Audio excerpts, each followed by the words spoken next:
When you play the Game of Thrones, you subscribe and like, or you die. There is no middle ground. Alright, hello YouTube, welcome back to the Grease Goblin YouTube channel. Today's video, we're going to be continuing our reread in Catelyn's last chapter, Catelyn 11, otherwise known as the King of the North chapter, one of my favorite chapters of the entire book, and let's get into it. So page 785 begins with Catelyn thinking of the last time she had crossed the Tumbleton River, carrying Robb to head north, but now she was crossing again, except her son wore plate and sword now. And I want to point out a lot of this chapter is going to be about Catelyn kind of remembering her time at Riverrun. It's been a very long time since she's been here. You know, you think about ladies in this world and where they go to marry, right? They don't really come back to visit. They just go to their husband's like area or whatnot, wherever they rule at. And so in this situation, everything's kind of come flooding back for Catelyn. She's going to remember all of her past times here. Robb sat in the boat with Greywind at his side and Theon as well. She knew in the second boat, Blackfish, Great John Umber, and Lord Karstark would follow. Catelyn thinks of the water taking them past the wheel tower that brought back signs of her childhood, and these familiar sounds as they drew closer to the castle. She heard many shouting for Robb, Catelyn, and Winterfell. She saw the Tully banners everywhere, but this was not enough to lift her spirits. Let's think about the position that Catelyn's in right now. Yes, they've won some victories and whatnot, but this is the first chapter we've had after Ned's death. Her husband has died, something that's just terrible to think about. Her children, two of her daughters anyway, she believes are captives at King's Landing. And she hasn't even heard of anything of Arya. Who knows what's going on with Arya in her mind? She could as well be missing or even dead. She's been away from her youngest sons for quite a while now. And even her father now is seemingly on his deathbed. All of Catelyn's kind of world is falling apart. All of Catelyn's support. Think about the two people that she could have gone to the most for support. Would have been her father and her husband. They're both gone. Catelyn now has to be Robb's strength. She has to fulfill that role. And that, I think, is what's really weighing on her. That she is not going to be allowed to grieve. She's not going to be able to, process all these things. She has no time for that. She has to be someone that Robb can lean on like she would have leaned on other people. But that gets us into page 786.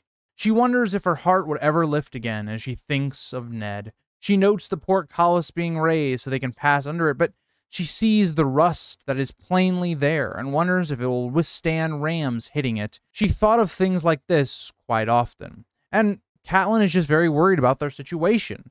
Even with all these victories, right? The Starks still do not have, even with the Riverlords, as much men as Tywin can command with the Westerlands when that host recovers, and we see that stuff in the West happen. But also Tywin's host now is pretty formidable. And they're also moving to Harrenhal. So in these positions of struggle, yeah, you're going to pick up on little things like that. Like, yeah, our castle is kind of rusted. It's not as up to date as you would like to see it. It's probably been like that for a while. They passed through the walls, and they were welcomed by Edmure, Tytos Blackwood, and some guards. She notes Edmure looking a little worse for wear with the battle, as his armor is dented and whatnot, but he has the Tully features and a fierce beard. She thinks of Lord Blackwood, who, I want to point a lot of attention to this. Think about his garb and the way we're going to think about, for instance, the Children of the Forest and their cave that they're in with Brynden Rivers, which makes a lot of sense given Brynden is a Blackwood. But Lord Blackwood was curiously dressed in a vine and leaf pattern on his armor with a cloak of raven feathers.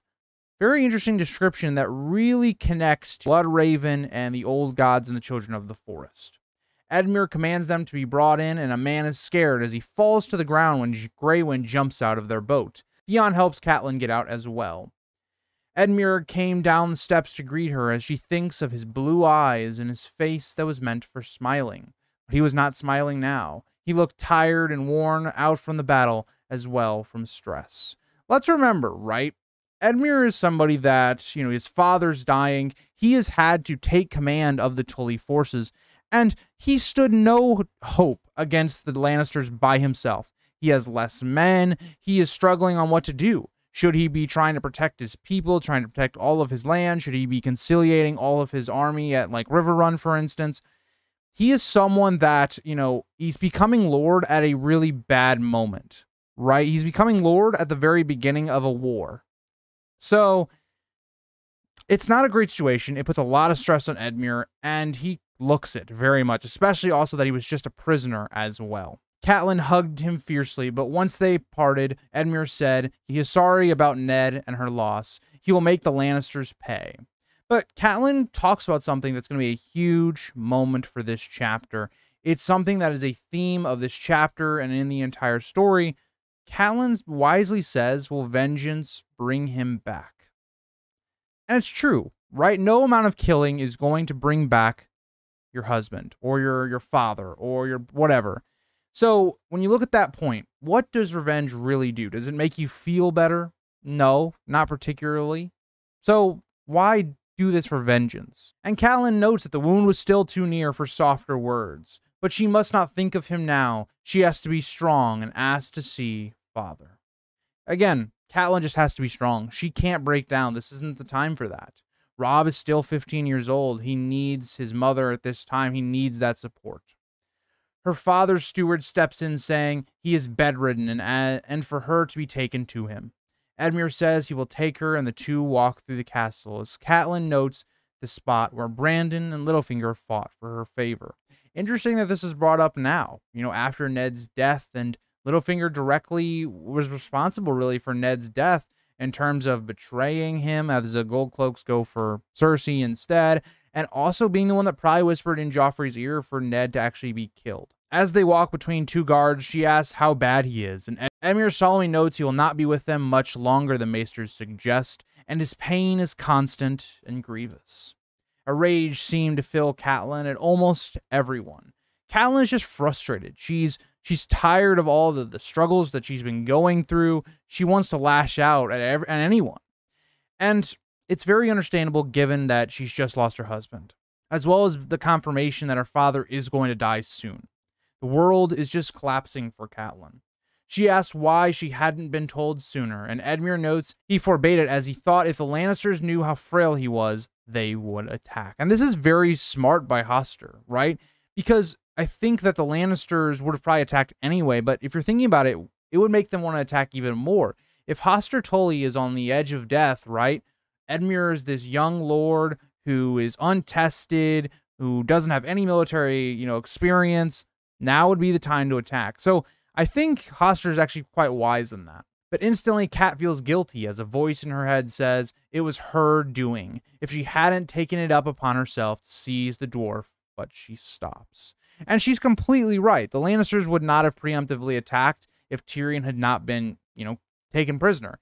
And that's why I think Catelyn is one of the most interesting POVs and the most human in the book, because yes, she does do a bad action, right? But we understand why she does that action. It's an emotional response to what happened to Bran, the information she's been given. And so when she thinks back on it, she thinks about what it caused and all the harm that it's done. She realizes it's kind of her fault that a lot of things have kind of transpired the way they have. I really enjoy that Catelyn is very human in that she realizes the mistake she made. But they climb the stair in silence as she thinks about what his solar looks like, how it is three-sided like the keep, with a balcony that jutted out to the east, which gets us into page 788. Catelyn thinks you could watch over your armies and positions to the east from that side, but she thinks how they had moved his bed, and Edmure explains he likes to see the rivers, so they moved it out there, as he notes to Hoster that he has brought Catelyn. Does this not remind you a bit of like Khal Drogo in the last Daenerys chapter, where he's kind of being left out in the sun, even though he's not really a person anymore? He's just kind of this zombie-esque creature. Interesting similarities in terms of when people are, dying, their bodies are breaking down or whatnot. Just a nice little similarity where in terms of like Drogo, he's not even a person yet, or he's not even really a person anymore. And then Hoster Tully here, who's kind of been broken just emotionally, mentally, and kind of physically. She thinks how Hoster Tully had always been a big man, but now he seems shrunken. All the muscles and meat of his body gone, with his face sagging, The last time she had seen him, his hair had been brown streaked with gray, but now it was white. Really just paints the picture that Hoster Tully, age has kind of taken its toll on him. You know, all those signs that his body is breaking down are very apparent. And it's not just physically. We're going to see that mentally he's also struggling as well. His eyes opened at once. He calls for her, and with pain in his voice notes that he watched for her. It's even more tragic because you think about the story of like Catelyn waiting for Hoster Tully all those times, and now the opposite is the case. Edmure takes his leave as he lets them talk, and Catelyn takes his hand, noting all the strength was gone. But she notes he should have sent a rider or a raven to her. Hoster notes riders are questioned and ravens shot down. He clutches her hand as the pain continues. He notes that the crabs in his stomach pinch him all the time. The maester gives him dream wine, milk of the poppy. He sleeps a lot, but he wanted to be awake when she came. He was afraid with Edmure captured and a siege going on, he would die before she came. It's a really horrifying kind of thought here, right? That Hoster Tully is just living in pain all the time. You really feel quite bad for him here in this moment, that he's basically being in a state of constant sleep and maybe being awake for a little bit of time, but then falling back to sleep because he can't stay awake, right? Just based upon the fact that he is in so much pain.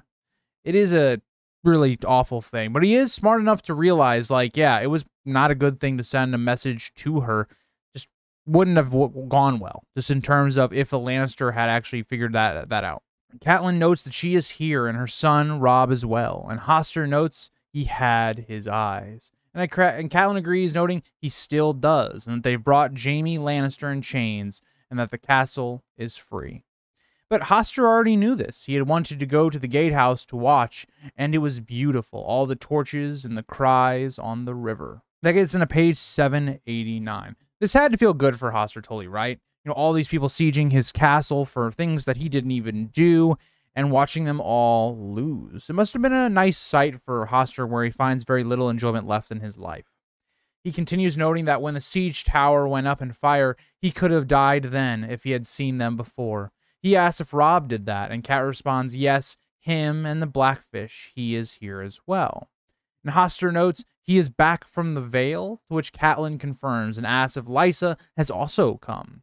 She saw the joy and hope come to him. Yeah, as a father, I can imagine, you know, having all of your children, being able to see them after so long, right before you die, would be such a pleasant, you know, thing to have your family all together. But unfortunately, Lysa's a moron, and that's just not the case. And Catelyn has to tell him the bad news. But Catelyn is forced to tell him that no, she is at the Eyrie with her child.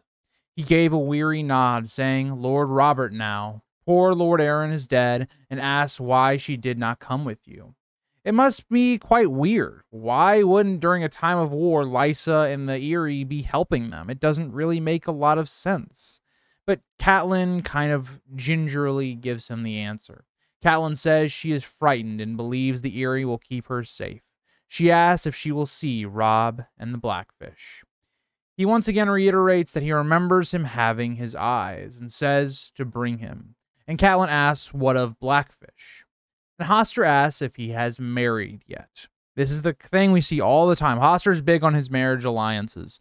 I've been very critical of Hoster in the past, because I do think it's like you're forcing people to marry. I know that's a custom, you know, of those times, but it is quite weird that you break all ties with your brother because of, you know, he won't marry someone. It's just like, you know, but still, it just shows you right here that that was the main issue between the two. Catelyn thinks that even in death, he is worried on the issue, and Catelyn says he will not wed. You know that. Hoster goes on saying he commanded him to. That was his right as a lord. He recounts the offers of Bethany Redwine, a Bracken girl, Walder Frey's girls, and once again asks, has he married anyone? Again, I want to point to a couple things. One, the Blackfish actually did get quite a couple good offers. Like a Redwine marriage is a good one. Even a Bracken is pretty good. A Frey girl is a pretty good marriage for him, but all of those were denied. But I do want to point something out. You know, we've talked about Catelyn's struggles and everything she's going through. Not only is her father dying in this moment, but we also realize, you know, that he has kind of lost a step. You know, he has dementia. And for anybody that's, lived to see, maybe their parent or a grandparent or whatever have dementia, it is a very difficult thing to go through. My grandmother had a very severe case of dementia where, she didn't really know who we were by the end. I want to really show why Catelyn is struggling so badly, because she's watching her father really struggle to remember things and just being in a state of dementia. It's a very difficult thing to go through. That gets us into page 790.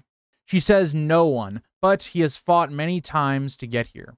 Hoster notes he was always the warrior, noting he was the knight of the gate, and for him to be sent up later, he is too sick to fight."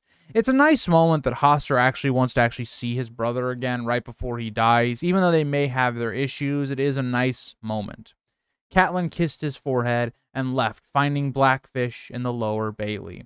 He asks if he is, and Catelyn cuts him off, noting, "Dying, as we feared." Catelyn could see the pain on her uncle's face, but he asks if he will see him, and she says yes, he is too sick to fight. Blackfish does not believe that. He will be chiding him over the red wine girl until they light his funeral pyre. A nice moment where you can really see like Blackfish has a lot of emotion here. Blackfish is a character that we really seem to, look at as this stoic, commander for Robb, but even here, he can't hide his emotion from Catelyn. Catelyn says she does not see Robb, and she is told he went with Theon to the Great Hall. She enters, seeing Theon recounting the Whispering Wood to her father's garrison about the trap and fierceness of Greywind when Catelyn interrupts, asking where Robb is. She is told in the Godswood. Really just gives you this picture of Theon being this young youth who's not taking things seriously. Like, this battle is not maybe something that's that grand, right? People were being killed.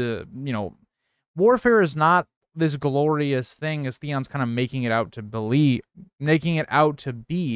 Just shows kind of his youth. And one thing I will say that the book does not do as well as the TV show is the TV show does a great job of really building up the character of Theon before he betrays Robb in the next book.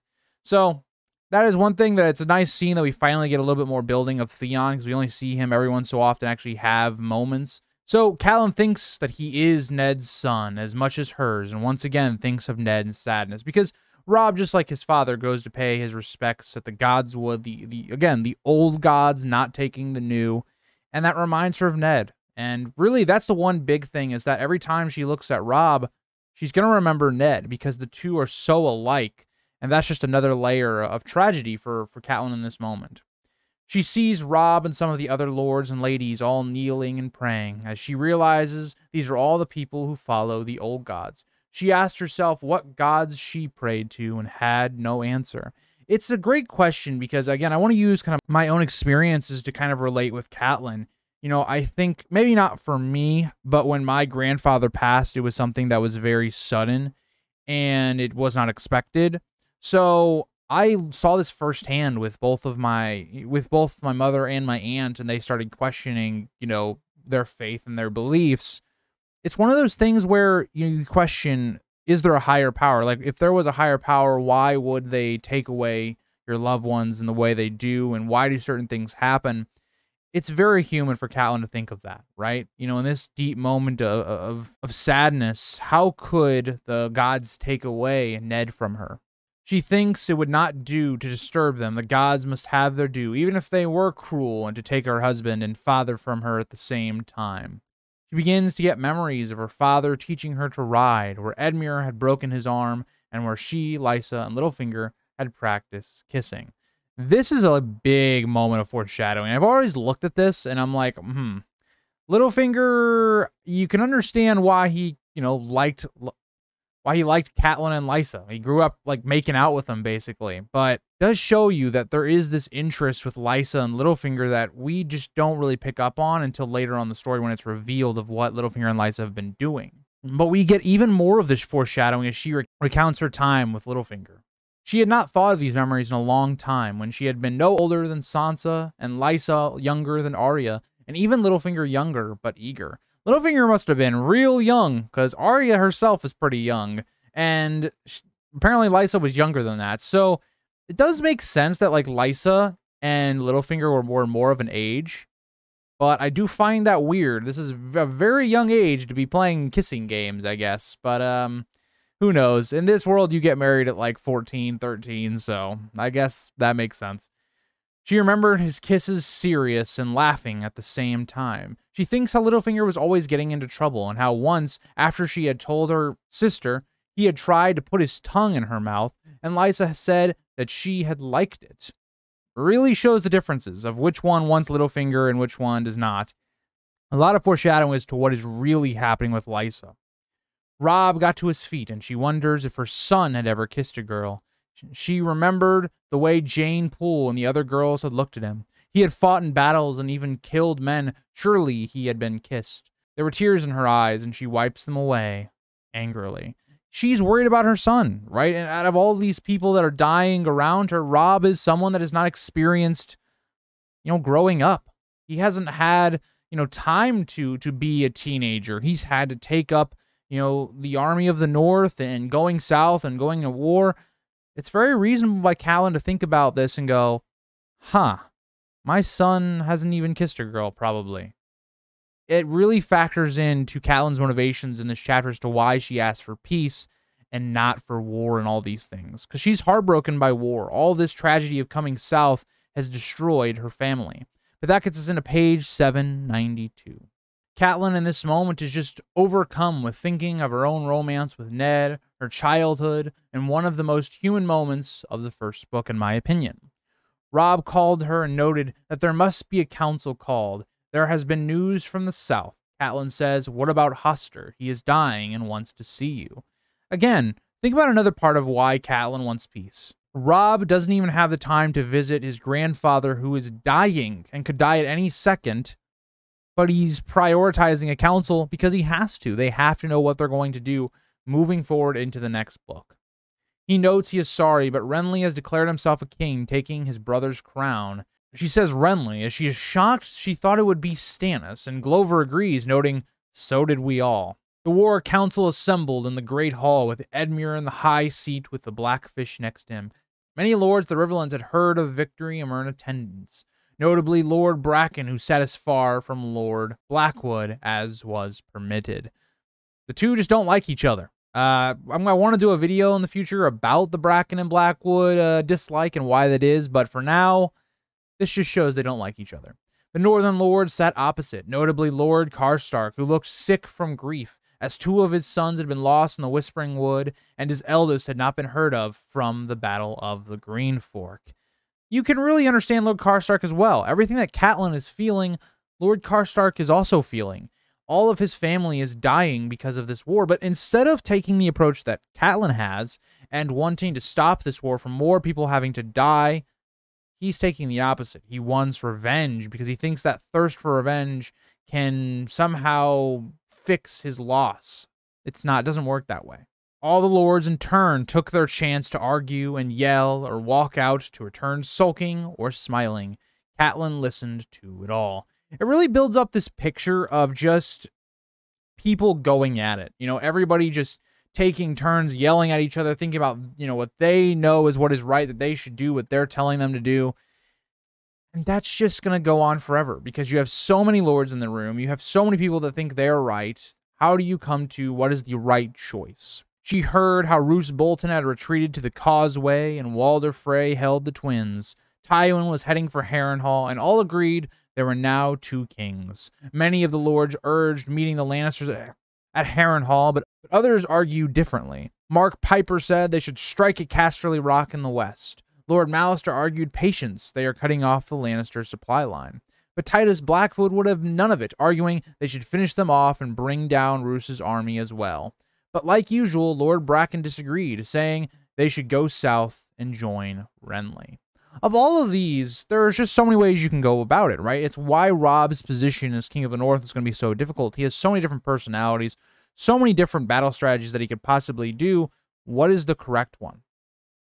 And all of these people are kind of right in their own way, right? So when you look at Mark Piper, they should strike the west. Well, you can't really strike Casterly Rock, right? You can maybe siege it, but then you're going to get caught in the west. You don't want to do that. But also striking the west would be great because you could also kind of send the same message that they did with the Riverlands in terms of foraging their lands, taking the war to the west instead of having the war being in the Riverlands, their homeland.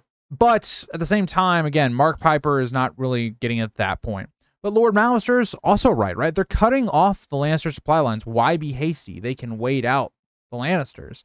That's also true, right? Just given the fact that Renly is going to take King's Landing, or is at least going to be forced to make Tywin go to defend King's Landing, for now, they really don't actually have to do much at all. And Tytos Blackwood, to me, is the only one that's, like, wrong. Why would you ever, like, actually attack Harrenhal? You would have to be stupid to attack Harrenhal with their army, with Tywin having about the same amount of men as you, but having defensible position. That's just stupid. Tytos Blackwood is kind of an idiot in that part of it. But Lord Bracken probably has the smartest. They should just go south and join Renly. If they join Renly, the war is over right now. And that's something that Mark Piper's also going to kind of note later on. But in my opinion, the best move for Robb here would have been to go with Renly. Robb spoke now, saying Renly is not the king. He knew how to listen like his father. As Galbert Glover notes, you cannot mean to hold to Joffrey. He put your father to the sword. And Robb is taking the same advice that Tyrion does with Tywin, right? He doesn't speak until kind of he's heard everyone talk. It's a great leadership quality that Robb has that he learns from his father, but just how people do generally in terms of who's in charge. I will say, in terms of, you know, this idea that they can't go with Renly, that's the honor talking once again. The easy answer and the smart answer to win the war with the least amount of casualties for yourself and to end the conflict quickly is to go with Renly, but honor and duty will not allow him to do so. It's interesting because it's the same thing that happened with Ned. Ned should have gone with Renly, but his honor and duty would not allow him to do it. Robb notes that makes him evil, but by rights, the throne does not belong to Renly. He is a brother to Robert. Joffrey has every claim to the throne, but were he to die, as he plans to make happen, the throne passes to Tommen. It's interesting that Robb is kind of like going through this and, you know, he's like, yeah, I'm kind of unsure as to who should be king. If Joffrey dies, well, Tommen is still a Lannister, but I have no real quarrels with Tommen, but the Lannisters are still in power, so then who's the rightful ruler? Is it Tommen or is it Stannis? Remember, these people know nothing about the Lannister kids being bastards, that they're not actually Roberts. Nobody really knows that yet. Stannis hasn't put out those letters yet. So as of right now, it's really looking like the actual true heir is Joffrey and Tommen. Mark Piper spits at this, noting he is still a Lannister. Robb seems troubled by this, but still, Renly cannot be king before Stannis. He is the younger brother. If Bran cannot be Lord of Winterfell before him, why should Renly be king? Again, in terms of the actual line of succession, that is true, right? Renly should not be king before Stannis or even the kids. But it doesn't really matter. If you think about the way Robert took the throne, it was not really because of his little claim that he had. It was because he won it by conquest. That's what Renly's basically trying to do. And that's something I think Robb should kind of realize. Like, Renly has the largest army. Maybe he's not the best military commander of all of them, but the largest army usually wins. And Lady Mormont also agrees that Stannis has the better claim. And that gives us in a page 794. Mark Piper pipes up again, noting about Renly that he is crowned, though, and has the power of the Stormlands and the Reach behind him, with the Dornish probably close behind. I don't know about that, but I will say if the Dornish were going to get involved, I don't know if they would go with the Reach. And I think it makes way more sense for them to kind of just stay out of it. Or if they see the Lannisters losing, then maybe they jump in. He notes if they should join their strength with Renly's, that 5 of the kingdoms will be against the Lannisters, 6 if the Vale bestirs themselves. He says within the year they'll have all of their heads. What does Stannis offer? And Mark Piper, maybe he's a little bit looking at the brighter side. You know, I don't know if the Dornish are going to get involved. The Vale does not seem like they're going to get involved. But he is right. Like, if they go with Renly, barring some weird thing happening, like Stannis somehow killing Renly like he does, Renly should win. And so he's completely right. But Robb goes against that. He says that Stannis has the birthright, stubbornly like his father. Again, Stannis is the more honorable, dutiful choice, but it's also not the winning choice at this moment. But Edmure cuts in, noting, so he means to declare them for Stannis. But Robb is quite uncertain, right? This gets way more drawn out in the book than it ever was in the show, because Joffrey killed his father for being a traitor, which was a lie. But Robb himself prayed for answers, but none came. Joffrey is the rightful heir. If they go against him, they are all traitors. And the weird thing is that Robb's kind of considering this now. They're already traitors. They've disobeyed a command to come to King's Landing to bow before Joffrey. What do they do, right? They have a prisoner. They're in a really good spot right now. What can they do that makes them either get out of the war or the winning side? But this is when Sir Stevron Frey pipes up. What I find interesting is Stevron Frey is going to actually die in the next book, but he has a very wise counsel, in my opinion. Sir Stevron Frey pipes up now, offering them to have patience. Let the two kings play their Game of Thrones and either support or oppose the winning side. Tywin will look for a truce and ransoming hostages. Let him go to Harrenhal to arrange terms. I actually think this is a good plan. It's the best chance of not picking the losing side. They don't have to bloody themselves. It makes a lot of sense. Now, the part that doesn't make a lot of sense is like transferring hostages, because he's kind of talking about transferring Jaime and stuff like that. That doesn't make any sense. Unless you are completely ending the war and you are getting Sansa and Arya back, which they don't know Arya's not in King's Landing at this time. And they don't know that Cersei doesn't really have Arya, but that doesn't make any sense to kind of trade Jaime. And so I like Sir Stevron's plan the best out of everyone's plans, but it also still has a wrinkle in it. But this does not go well, right? This will not go well. The Northern Lords are really in an uproar out of this. Great John calls him a craven. Lady Mormont says it will make them look weak. And Lord Karstark notes they can never give up the Kingslayer.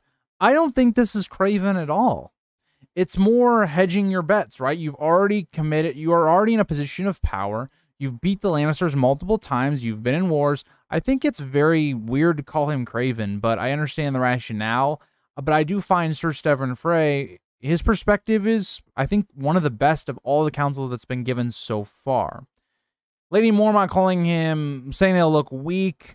Yeah, I do think it doesn't look great to start offering hostages and going to them for peace. It should be probably the Lannisters going to them for peace, but I get it. But somebody has to give up their pride so that peace can happen. But Catelyn chooses now to speak. Everyone's kind of said their piece, and now it's Catelyn's turn. She says, why not peace? As she meets Robb's eyes, she knows he's the only one that really matters. He notes that they killed his father and her husband. The only peace he wants is the sword, as he lays his sword on the table. And this, to me, is not the best approach, right? Because then that means there is no peace. Why are we even discussing this? Robb is going to continue the war to get Joffrey's head. So why don't you just declare for Renly or say what your battle plan is going to be? I like Catelyn's approach. What is there to gain left, right? Let's make a peace, get your, sisters back, and let's end the war, right? Let's put pride aside. The great John bellowed his approval, and many banged on the table, but she waited until they quieted and said Ned was their liege lord, but she shared his bed and bore his children, and asked if they believe she loves him any less than them. And it's a great moment, because Catelyn is the one that loses the most from Ned's death, right? She loses her husband, and that's going to continue into page 795, but why continue this war? Right? The person they were trying to free is gone. And that's what Catelyn's going to talk about here.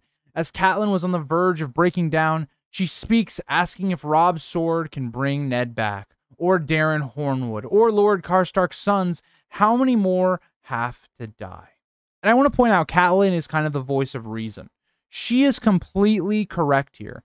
We should just end the war. What they sought to go to war for is over, right? Why not make a peace? But I will say the one thing that Catelyn's overlooking is how difficult it is to make a peace. Because both sides have to give up their pride, whatever issues they have with each other, and sit down to make a peace that does not benefit one over the other, that is an equal peace.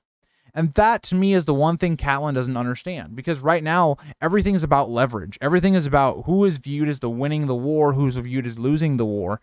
And so, all those things are a major reason as to why peace is so difficult. Clash of Kings is going to be about multiple different, peace terms being sent back and forth. Each of them are, not even acceptable for either side. Like, it's just a kind of a start.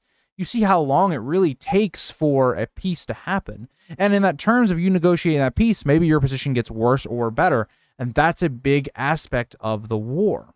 But of course, a woman stepping up and talking during one of these meetings doesn't go well with all these men, because this world is pretty a sexist world. As the Great John says, she is a woman and does not understand these things. And Lord Karstark says she's the gentler sex and a man needs his vengeance. Which is just insanely idiotic to say, right? Maybe Catelyn doesn't know the most about warfare and all these things, but she understands what she's losing from this war and how all this is affecting her. But she fires back and says, "Give me Cersei and you will see if I am gentle." She may not know strategy or tactics, but she knows when they marched south, it was to protect our land and save Ned, who was falsely put in prison. Well, one of those is done, and the other is beyond her reach. She notes she wants her daughters back. If they must trade 4 of their Lannisters for them, so be it. She wants Robb to be safe, to rule, kiss a girl, live his life. She wants to go home to grieve for her husband. At this, the hall grows silent. And Catelyn's correct, right? What are they fighting for anymore, right? They've taken the Lannisters almost out of the Riverlands.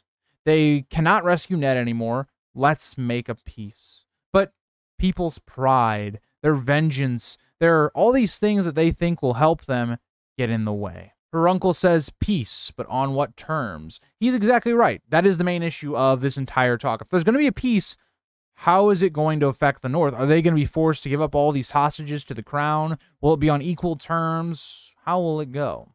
Lord Karstark asks what his sons died for if he is to return to Karhold with nothing but their bodies.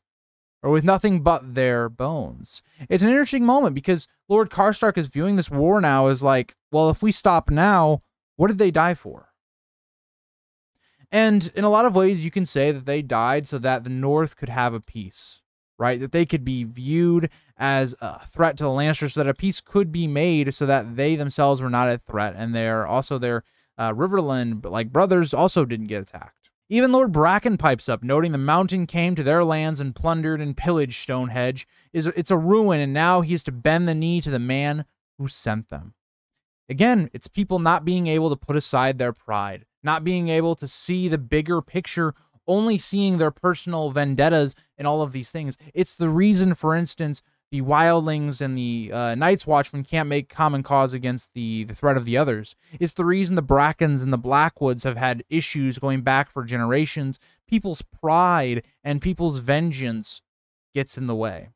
But getting into page 796, to her surprise, even Lord Blackwood agreed. The two never seem to agree, but even on this, Catelyn is shot down. And Lord Blackwood adds, even if we are to bend the knee to the Lannisters, what if Renly is to prevail? Mark Piper adds, no matter what they decide, a Lannister shall never be his king. Even the little dairy boy agreed. The shouting began once again, as it seemed as though Catelyn had maybe brought them all to at least listen to her, but now the chaos ensued once again. But Catelyn knew that peace would now never happen. It'd been shot down that quickly. Robb was married to this war. She looked at him as he was troubled by the conflict. She knew he was to have a bride at the Twins, but his true bride was his sword. And this is beautiful writing by George, right? Because now Robb is so deeply put into this war because of vengeance and believing that duty and honor, the right answer is to get, vengeance for his father and to take out Joffrey. That's his duty. He's blinded by the fact that this war should just end here. Why keep going with this? Catelyn was thinking of her daughters, if she would ever see them again, when the Great John lurched to his feet. And at this, I will read the end of the chapter, the last of Catelyn in this book in the North plot line.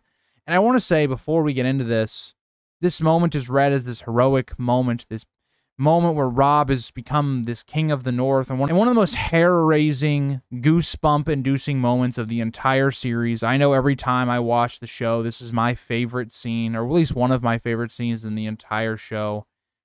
And let's get into the decision that will almost completely screw up Robb in the coming books. "My lords," he shouted, his voice booming off the rafters, "here is what I say to these two kings." He spat. "Renly Baratheon is nothing to me, nor Stannis neither. Why should they rule over me and mine from some flowery seat in Highgarden or Dorne? What do they know of the Wall, or the Wolf's Wood, or the barrows of the First Men? Even their gods are wrong. The others take the Lannisters too. I've had a belly full of them." He reached back over his shoulder and drew his immense two-handed greatsword. "Why shouldn't we rule over ourselves again? It was the dragons we married, and the dragons are all dead." He pointed at Robb with his blade. "There sits the only king I mean to bow my knee to, my lords." He thundered, "The king in the north!" and he knelt and laid his sword at her son's feet. "I'll have peace on those terms," Lord Karstark said. "They can keep their red castle and their iron chair as well." He eased his long sword from its scabbard. "The king in the north," he said, kneeling beside the great Jon. Mage Mormont stood. "The king of winter," she declared, and laid her spiked mace beside the swords. And the river lords were rising too, Blackwoods and Brackens and Mallisters, houses who had never been ruled from Winterfell. Yet Catelyn watched them rise and draw their blades, bending their knees and shouting the old words that had not been heard in the realm for more than 300 years, since Aegon the Dragon had come to make the Seven Kingdoms one.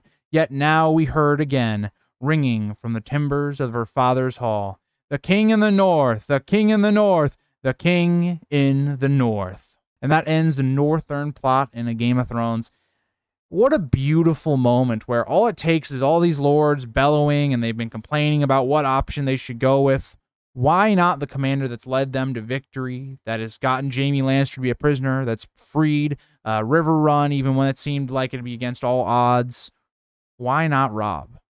And, you know, their sentiment isn't wrong in terms of the Northern lords. Why should they bend the knee to the throne? They have no ties to it. It's actually harmed them more than it's helped them. And the dragons aren't here anymore. That was the reason they bent the knee. No army can get through Moat Cailin, or so they believe. Why not make a king of the north? This decision will have ramifications throughout the story. It isolates Robb from having possible allies with Stannis or Renly. It is a moment that we cheer on our first reading. It's a moment where you have just this joy for the character of Robb, but in reality, it's the beginning of the end for Robb's campaign, as him becoming a king almost completely gets him killed. So, thank you guys for watching. I hope you guys all enjoyed. I love this chapter. For me, it's in my top 5 of the book. I think I have it as number 3 right now. I kind of go back and forth on its placement. But let me know what you guys think about this chapter. Is it your guys' favorite chapter of the book? Are you not a big fan? Shout out to Dakota. I know you're not a big fan of the Starks, so, you know. But let me know, and I'll see you guys all in the next one. Bye, guys.